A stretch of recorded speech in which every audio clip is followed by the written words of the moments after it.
Josh Loeser, you took on Oklahoma again, second week in a row, last time at home, this time at their place. Your impressions of your team's performance last weekend? It was what I expected. One of the things we talked about in the weeks before was them needing confidence to compete. And I believe I had said after Rocky Mountain Open that I was surprised at how well they did.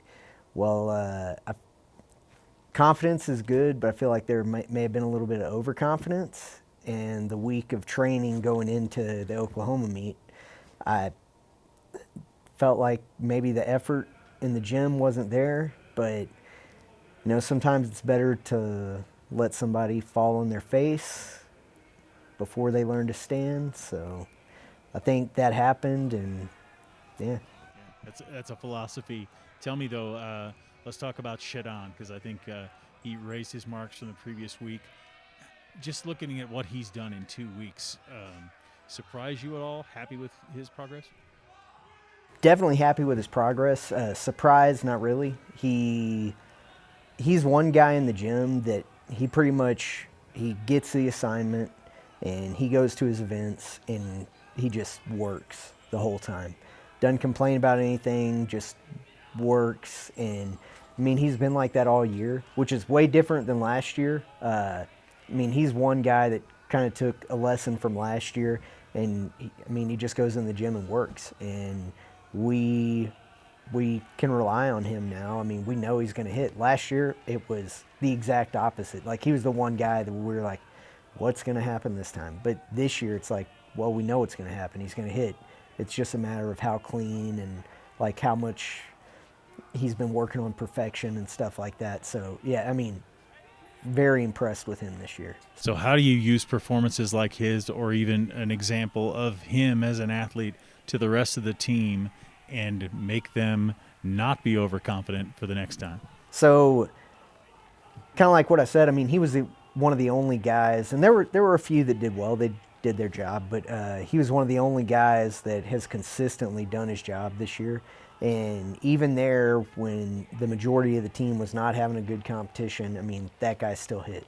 And I think they realized that. We talked to him after the competition. We talked about their work effort the week before, but that was one of the things we did address. And it's like, Allen, he goes out there and he hits. He does what he does in practice every day. And the other guys, they're capable of doing that, but when you come up with reasons for why you can't do this on this event or why you can't work this event, well, it shows in the competition.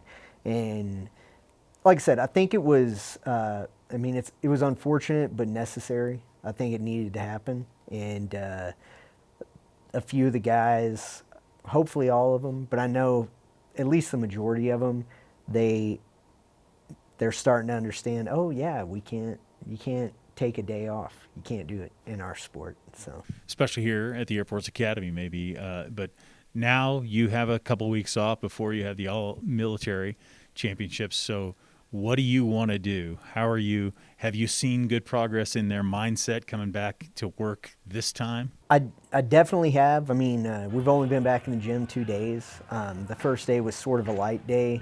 And yesterday we started routines, and there were some guys that were, I guess, they did a better job of hitting their routines in practice. But then there were other guys that didn't necessarily have a ton of hits in practice on routines, but it was not because they were just trying to get through the routine and missing. They were actively trying to perfect things in their routines, and that was throwing things off a little bit, but it's a good thing. They got 3 weeks to get ready. For the most part, it was guys that were missing routines or guys who typically hit routines on those events, but now they're trying to make them look good like they should be doing. And so that's throwing off the hit percentage a little bit in practice. But if they keep working like that, then eventually their body's going to acclimate to the changes and they'll be able to start hitting, and it'll also look good too. So yeah. You said it almost needed to happen. Is that the only way really to learn that you need to work, is to show that you haven't worked enough? It unfortunately, I think for a lot of people that is the case. you can tell people all the time, like, you need to work harder, you need to do this, you need to do that. But for the most part, I think people in general don't learn until they failed. So I think that's what I meant by necessary. Because we've been on top of them all year about, like, you got to hit more in the gym, you got to hit more in the gym.